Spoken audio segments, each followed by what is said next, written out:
পৃথিবীতে অসংখ্য ফুল আছে, কিন্তু একেবারেই আলাদা এক বিস্ময় লুকিয়ে আছে অস্ট্রেলিয়ার বুকে। এর নাম পশ্চিম অস্ট্রেলিয়ার আন্ডারগ্রাউন্ড অর্কিড বা রাইজেনথেলা গার্ডেনারি। এটাই বিশ্বের একমাত্র ফুল যার পুরো জীবনটাই কাটে মাটির নিচে। পাতাহীন, শিকড়হীন এই গাছ মাটির নিচেই জন্মায়, বেঁচে থাকে এবং একসময় উকি দেয় রঙিন ফুল হয়ে।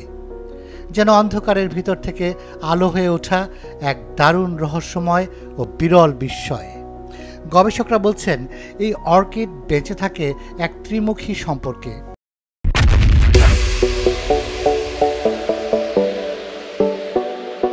যাতে প্রয়োজন হয় একটি বিশেষ উদ্ভিদের ঝোপ, একটি ছত্রাক এবং অর্কিডটির বীজ। ছত্রাক ঝোপ থেকে বাঁচার জন্য প্রয়োজনীয় পুষ্টি টেনে নেয় অর্কিডটি। প্রকৃতির এই সূক্ষ্ম সহযোগিতার লাইন যদি কোনো কারণে কোথাও ভেঙে যায়, তবে অর্কিডটি আর বেঁচে থাকে না। কখনো কখনো পশ্চিম অস্ট্রেলিয়ার বনভূমিতে এর সংখ্যা নেমে আসে মাত্র 3টিতে, আবার কোনো কোনো বছর একটিও খুঁজে পাওয়া যায় না। তবে আশা ছাড়েননি গবেষকরা। এখন ল্যাবে এই অর্কিড জন্মানোর চেষ্টা চলছে।